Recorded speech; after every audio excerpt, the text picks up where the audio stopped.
commune. Le 834 rectifié, Madame Delattre.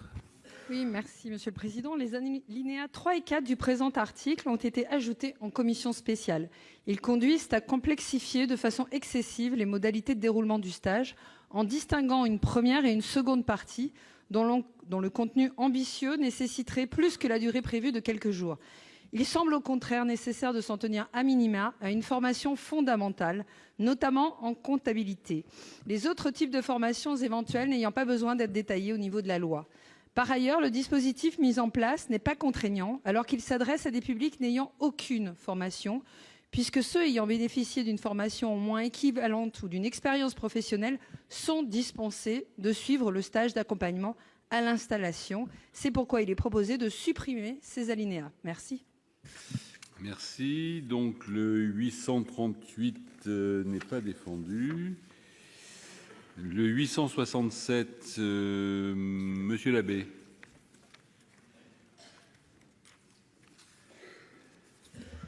Monsieur le Président, Monsieur le Ministre, mes chers collègues, cet article, dans sa rédaction issue des travaux de la commission spéciale du Sénat, rétablit pour le futur chef d'entreprise l'obligation de suivre un stage de préparation à l'installation organisé par les chambres de métiers avant son immatriculation au répertoire des métiers ou au registre des entreprises. La commission a précisé que le contenu de la formation effectuée sur une journée dans le mois qui suit l'immatriculation. Cependant, au regard de la densité de ce contenu, l'amendement propose que le stage soit de 4 jours, une durée fractionnable pour la première partie qui est la plus précise et la plus fournie, et de laisser en conséquence une seule journée pour la réalisation de la seconde partie de la formation.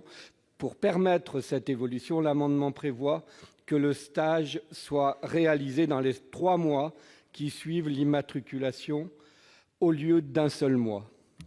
Merci. Ensuite, le 373, Madame Artigalas. Oui, merci Monsieur le Président.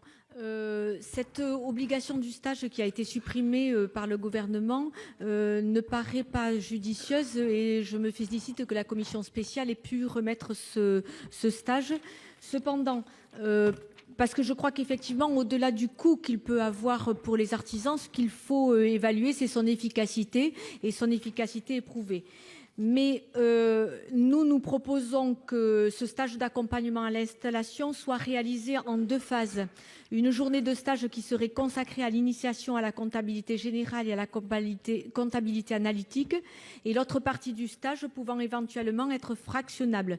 S'il paraît cohérent que la seconde partie du stage puisse intervenir dans les 6 mois suivant l'immatriculation, il paraît indispensable que la première partie de la formation intervienne obligatoirement avant l'immatriculation et non dans le mois qui suit l'immatriculation comme adopté en commission spéciale.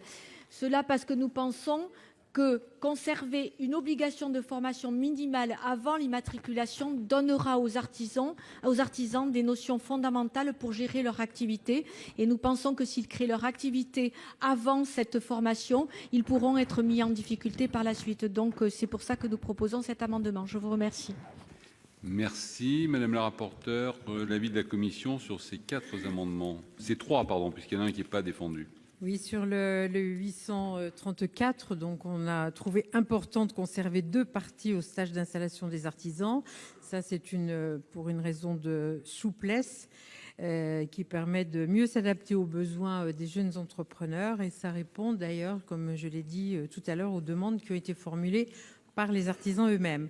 Donc c'est un avis défavorable et pour les mêmes raisons, avis défavorable sur le 867 et le 373.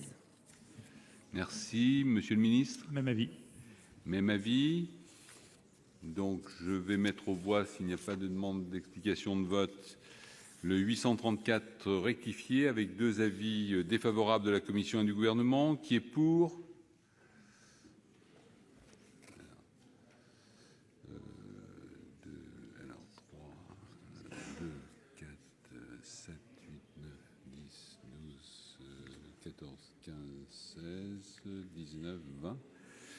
Qui est contre?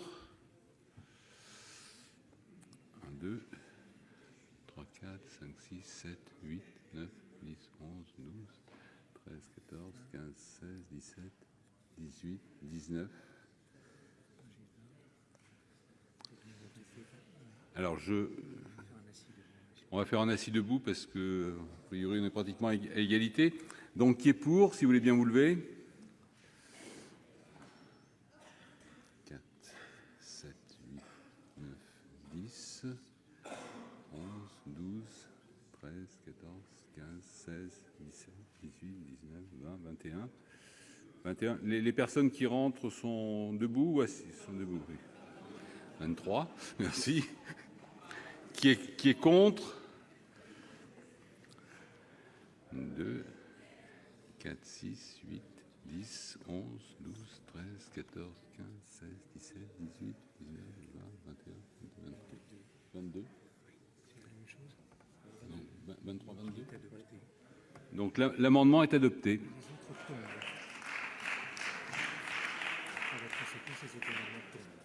Donc les amendements suivants tombent. Alors l'amendement